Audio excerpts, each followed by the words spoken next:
Hello বন্ধুরা, সবাই কেমন আছো? আশা করি সবাই ভালো আছো। বন্ধু বললো বাইরে আয়। এসে তিনজনে মিলে বার হয়ে পড়লাম ঘোরার উদ্দেশ্যে।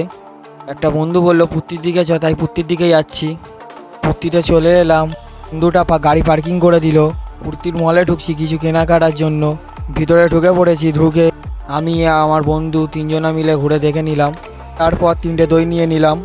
দইগুলো কাউন্টারে দিয়ে দিলাম। আমার বন্ধু পেমেন্ট করে দিল। গার্ডম্যানকে দেখিয়ে চামচটা নিয়ে তিনজনা মিলে বাইরে বার হচ্ছি। এবার বার হয়ে তিনজনা মিলে খেয়ে নিলাম। হয়ে গিয়েছে, এবারে বার হয়ে যাচ্ছি গাড়ি নিয়ে। বন্ধুর বাড়িতে কুটুম এসেছে, তাই বন্ধু অর্ডার দিতে গেল। দাঁড়িয়েছিলাম, বন্ধু 1 প্লেট মোমো নিয়ে এলো। তিনজনা মিলে মোমোটা খেয়ে নিলাম। পার্সেলটা দিল নিয়ে। এবার বাড়ির দিকে যাচ্ছি। থেকে বার হয়ে একটু আগ্রার দিকে এলাম, দেখি রেলগেট পড়ে রয়েছে। দেখতে দেখতে দেখি ট্রেনটা চলে এলো। ট্রেনটা উঠে গেল। একটু বাঁধের ধারে যাচ্ছি। বাঁধের ধারের দিকে চলে এলাম। চায়ের দোকানে এসে চা নিয়ে নিলাম। চা খাওয়া হয়ে গেল, গাড়িটা ঘুরিয়ে নিল। বাড়ির দিকে যাচ্ছি। ভিডিও যদি ভালো লেগে থাকে লাইক সাবস্ক্রাইব করে দিও।